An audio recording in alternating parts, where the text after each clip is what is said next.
छत्रपती शिवाजी महाराजांना अभिप्रेत असणारं शिवस्वराज्य हे 2024च्या विधानसभेच्या निवडणुकीच्या नंतर आणायचं महाराष्ट्रात। यासाठी शिवजन्मभूमीतून 9 ऑगस्ट या क्रांतिदिनी शिवस्वराज्य यात्रेची सुरुवात ही ज्यांच्या नेतृत्वाखाली झाली ते लोकसभेचे राष्ट्रवादी काँग्रेस पक्षाचे उपनेते आणि ज्यांनी छत्रपती शिवाजी महाराज आणि छत्रपती संभाजी महाराजांचा खरा इतिहास हा घराघरापर्यंत आपल्या अभिनयाच्या माध्यमातून पोहोचवला असे आपल्या सर्वांचे लाडके संसद रत्न खासदार अमोलदादा कोल्हे आणि ज्यांनी म्हाडा मतदारसंघात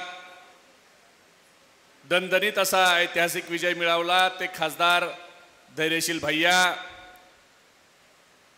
कार्याध्यक्ष ग्रामीणचे रवी पाटीलजी, शहराच्या ज्येष्ठ नेते महेश अण्णा कोठे, सुधीरजी खरटमल साहेब, मनोहरजी सपाटे, नाना काळे, भरतजी जाधव, जनार्दन करंजपुरी, नलिनी चंदेले, युवकांचे प्रदेशचे उपाध्यक्ष प्रशांत बाबर, नगरसेवक प्रथमेश कोठे, युवकांचे अध्यक्ष अक्षय वाक्षे, कार्याध्यक्ष सरफराज शेख, सुनीता ताई शेट्टे, युवराज सर्वदे, राजू कुरेशी, युवतीचे अध्यक्ष प्रतीक्षाताई चव्हाण, ग्रामीणच्या युवती अध्यक्षा ऋतुजाताई सुर्वे, जयमालाताई गायकवाड आणि उपस्थित सर्वच मान्यवर, चुकून जर कुणाचं नाव राहिलं असेल तर ती माझी चूक नाही, चिठ्ठी लिहून देणाराची चूक आहे।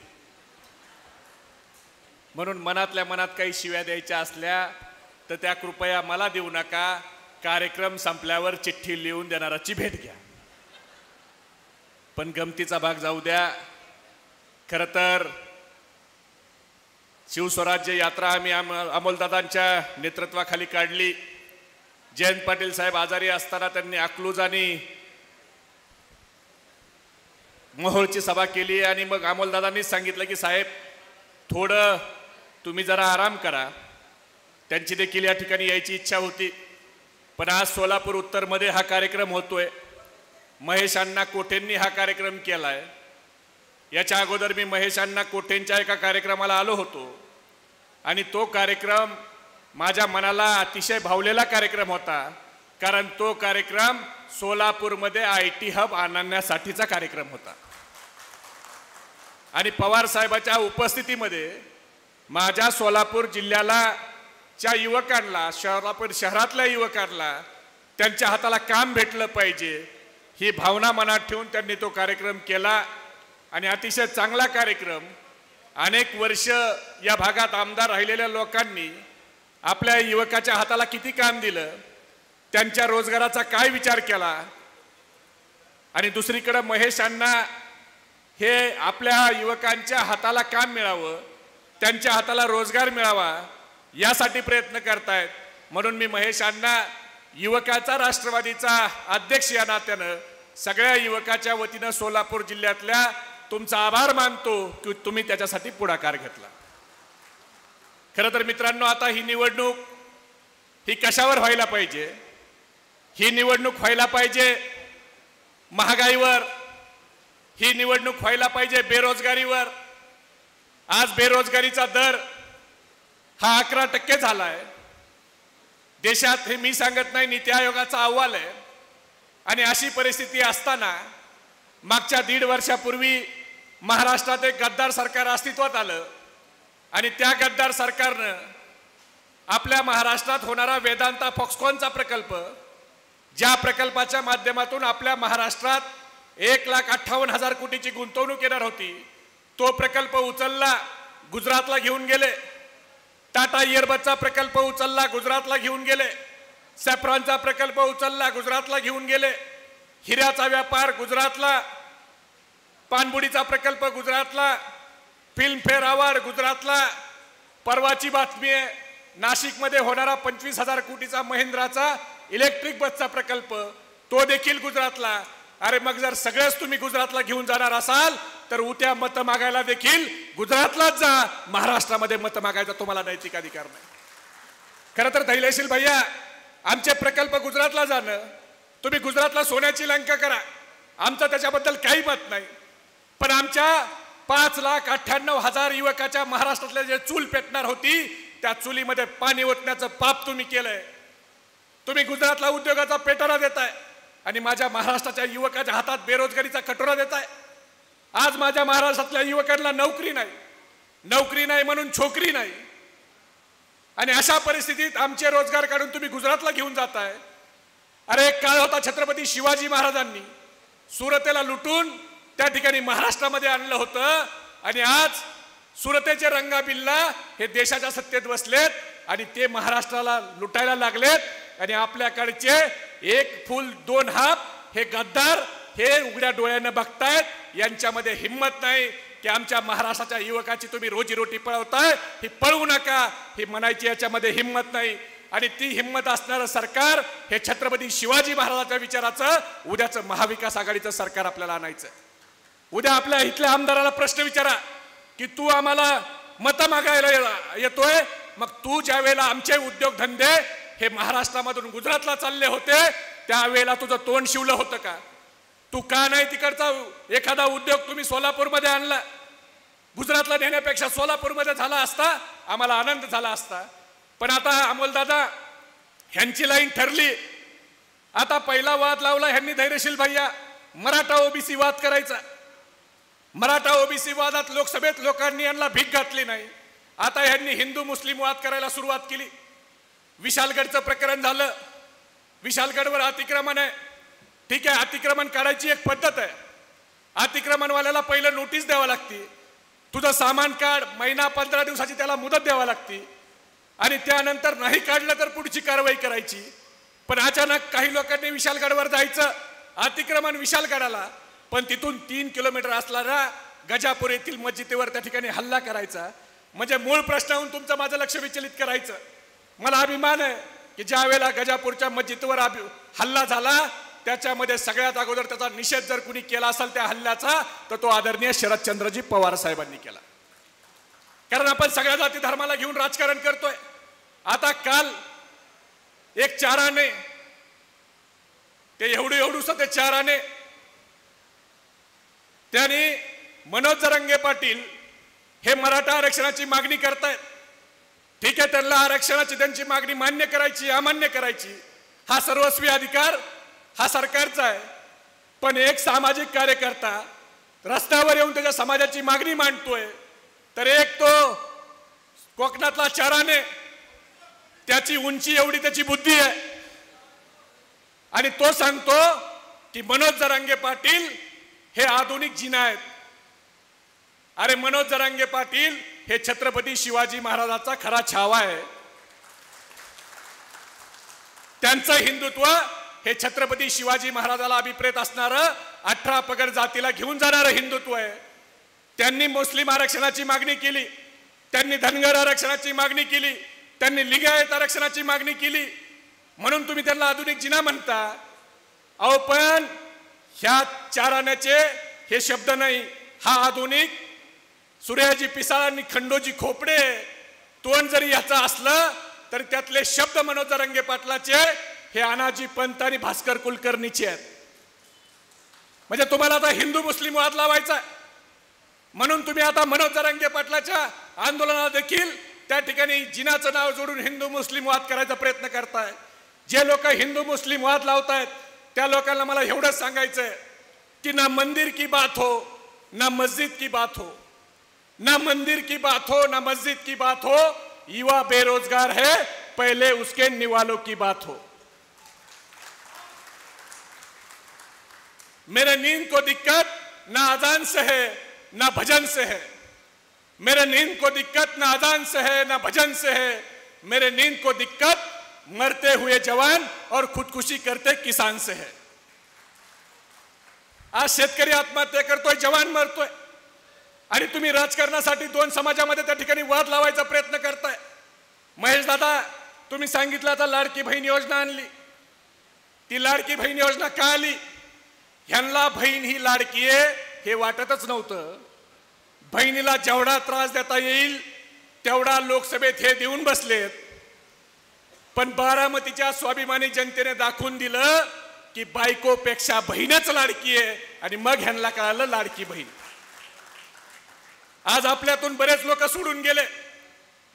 हे कशामुळे सोडून गेले? तर हे सगळे ईडीच्या भीतीमुळे सोडून गेले. मला सांगा, देवेंद्र फडणवीसांनी सिंचन घोटाळ्याचा 71,000 कोटीचा आरोप कुणावर केला होता? कुणावर केला? आज ते अजितदादा पवार कुठे आहेत? उपमुख्यमंत्री अर्धे. छगन भुजबळ साहेब 2.5 वर्ष जेलमध्ये त्यांना कुणी ठेवलं? प्रफुल्ल पटेल यांच्या घराचे 2 मजले ईडीने सील का केले? हसन मुश्रीफाच्या घरी कुणी ईडीने जाऊन रेड केलं? आज हे सगळे लोक कुठे आहेत? तर हे वॉशिंग मशीन मध्ये धुवून हे सगळे मंत्री झाले आणि तो गुजरातचा तडीपार येऊन शरद पवार साहेबाला म्हणतो की शरद पवार साहेब हे भ्रष्टाचाराचे सरदार आहेत. अरे तडीपार, सगळे भ्रष्टाचारी तर तुम्ही मांडीवर घेऊन बसला. न खाऊंगा ना खाने दूंगा म्हणणारे हे धैर्यशील भैया 2014ला म्हणले होते ना खाऊंगा ना खाने दूंगा. आज ज्या लोक ना खाऊंगा ना खाने दूंगा म्हणत होते त्यांची अवस्था आता अशी झाली, वो निकले थे तवायफों के कोठे बंद करने, वो निकले थे तवायफों के कोठे बंद करने, सिक्कों की छनक सुनकर खुद ही मुजरा कर बैठे. आज सगळे भ्रष्टाचारी कुठे आहेत? हे सगळे भ्रष्टाचारी आज भारतीय जनता पार्टीत आहेत. तुम्ही आमच्यावर भ्रष्टाचाराचे आरोप करता. नरेंद्र मोदी एकदा म्हणतात की मी शरद पवार साहेबाच्या हाताला धरून राजकारण शिकलो आणि आता सांगतात की शरद पवार साहेब भटकती आत्मा आहे. आणि आपल्यातले जे गेलेले गद्दार आहेत ज्यांना पवार साहेबांनी सगळं दिलं ते गद्दार त्याच्यावर एक शब्द काढत नाही. अरे नरेंद्र मोदी, पवार साहेब ही भटकती आत्मा नाही तर पवार साहेब ही महाराष्ट्राची आत्मा आहे हे तुम्हाला लोकसभेत लोकांनी दाखवून दिलंय. आज मला मित्रांनो एवढीच विनंती करायची की आपल्याला हे सरकार बदलायचंय. अमोलदादा, मला एक जणांनी सांगितलं की तुम्ही नेमकं शिवस्वराज्य हे काय आहे तुमचं? मी त्याला सांगितलं की 18 पगड जातीला घेऊन चालणारं शिवस्वराज्य आहे. स्वतःच्या धर्माच्या बद्दल अभिमान असणारं आणि दुसऱ्याच्या धर्माचा आदर करणारं हे शिवस्वराज्य आहे. युवकांच्या भविष्याचा विचार करणारं शिवस्वराज्य आहे. गोरगरिबाच्या घरात चूल पेटली पाहिजे याचा विचार करणारं शिवस्वराज्य आहे. आणि सगळ्यात महत्वाचं, महाराष्ट्रात दिल्लीच्या तख्तासमोर महाराष्ट्राला जे झुकू देत नाही ते शिवस्वराज्य आहे. आणि ते शिवस्वराज्य मित्रांनो आपल्याला आणायचंय. आता महिलांच्या बद्दलचा ह्यांनी तर आदर आम्हाला सांगू नये, कारण आम्ही त्या शरद पवार साहेबाचे पाईक आहोत ज्या शरद पवार साहेबांनी पहिल्यांदा देशामध्ये जिच्या हातात पाळण्याची दोरी तिच्या हातात झेंड्याची दोरी द्यायची म्हणून स्थानिक स्वराज्य संस्थेत देशात जर पहिलं आरक्षण कुणी दिलं असेल तर ते आदरणीय शरद पवार साहेबांनी दिलं. तुम्ही काय आम्हाला महिलांचा आदर सांगणार? अरे एका मुलीवर स्वतःचं कुटुंब ही मुलगी चालू शकते, स्वतःचा वंशाचा दिवा ही मुलगी पुढे नेऊ शकते म्हणून एका मुलीवर थांबणारे पवार साहेब आहेत. मुलगा आणि मुलगी समान म्हणून चालणार नाही तर वडिलाच्या संपत्तीत 50% वाटा हा महिलांना द्यायचा हे कायदा करणारे आदरणीय पवार साहेब आहेत. संरक्षण विभागाचे मंत्री असताना आमची महिला भगिनी ही संरक्षण विभागात काम करू शकते म्हणून संरक्षण विभागात देखील तिला 11% त्या ठिकाणी आरक्षण देणारे पवार साहेब आहेत.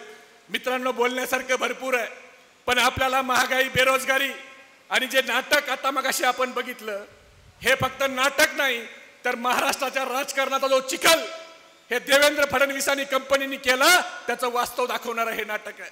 आता विजयदादा मोहिते पाटील आपल्या सोबत आलेत. मला अभिमान आहे, आनंद आहे विजयदादाचा. घरातल्या लोकांनी ज्या वेळेला शरद पवार साहेबांची गरज असतात, साहेबाला आधाराची गरज होती त्यावेळेला घरातली लोकांनी साथ सोडली.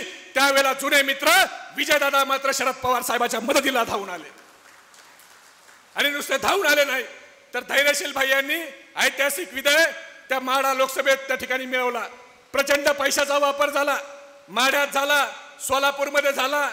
तिकडे धैर्यशील भैया तुम्ही बोलले आणि सोलापूरवाल्यांनी ऐकलं आणि आमचं बीडचं पार्सल बीडला पाठवून दिलं. त्या आमच्या पार्सलने देखील प्रचंड इथं जातीपातीचं राजकारण करण्याचा प्रयत्न केला, इथं जातीचं विष पेरण्याचा प्रयत्न केला.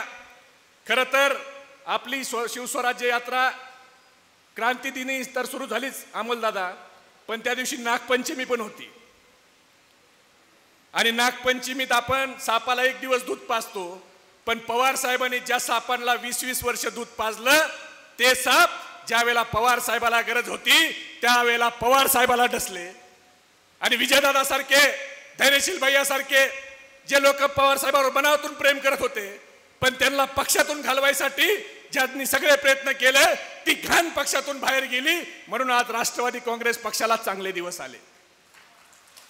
आज आपले 8 खासदार आले. का आले? तरी सगळी घाण आपल्यातून गेली आणि चांगले लोक आपल्यात आले. शेवटी एवढं सांगेल जे गेलेत त्यांना, की पावडर खाऊन तयार केलेली बॉडी, जमीन विकून आलेला पैसा आणि शरद पवार साहेबाला सोडून गेलेला नेता हा राजकारणात जास्त काळ टिकत नाही. त्यामुळे आता तुमचा कार्यक्रम लोकसभेत आवरलाय. आता गुलाबी जॅकेट घातलंय. गुलाबी जॅकेट तुमच्या शेजारीचे केसीआर, तुम्हाला माहिती आहे 2-3 सभा महाराष्ट्रात येऊन घेतल्या गुलाबीच्या. नुसत्या सभाच घेतल्या, 2-3च घेतल्या, तर विधानसभेत बिचारा पडला जी पडला, पण बाथरूम मध्ये देखील पडला. आता देव करो ह्या गुलाबीवाल्याचं काय होणार आहे. गुलाबी जॅकेट घालून दिसतो कसा मी छान, काका विषयी मनात माझ्या घाणच घाण, असे हे गुलाबी जॅकेटवाले. तुम्ही गुलाबी जॅकेट घालतात, पण तुमच्या कपाळावर जो गद्दारीचा डाग लागला आहे तो कोणताही गुलाबी कलर पुसू शकणार नाही. महाराष्ट्रातली जनता ही गद्दारीला कधी थारा देत नाही. महाराष्ट्राचा एकच नारा, गद्दारीला गाडा, हे घेऊन आपल्याला पुढे जायचंय. आणि उद्या या सोलापूर जिल्ह्यामध्ये देखील उत्तरचा आमदार हा महाविकास आघाडीचा आपल्याला करायचा आहे का? एवढ्या कमी आवाजात आपल्याला महापालिकेचा महापौर नाही करायचा आहे. हे सगळ्या गद्दारांच्या कानठाळ्या बसल्या पाहिजेत असा आवाज तुमचा निघला पाहिजे. करायचा आहे का? मग मी घोषणा देतो, हात वर करून घोषणा द्या. ज्याचा हात खाली आहे समजून घ्या विरोधी पार्टीचा खबऱ्या आपलं काय चाललंय ऐकायला आलाय. मी तुमच्यावर लक्ष ठेवतो, तुम्ही स्टेजवर लक्ष ठेवा. छत्रपती शिवाजी महाराज की. तुमचं आमचं नातं काय? पवार साहब तुम आगे बढ़ो, अरे देश का नेता कैसा हो. जयंत पाटील साहब तुम आगे बढ़ो, विजय दादा मोहिते पाटील साहब तुम आगे बढ़ो, अरे अमोल दादा खोले तुम आगे बढ़ो. धन्यवाद. जय हिंद, जय महाराष्ट्र, जय राष्ट्रवादी.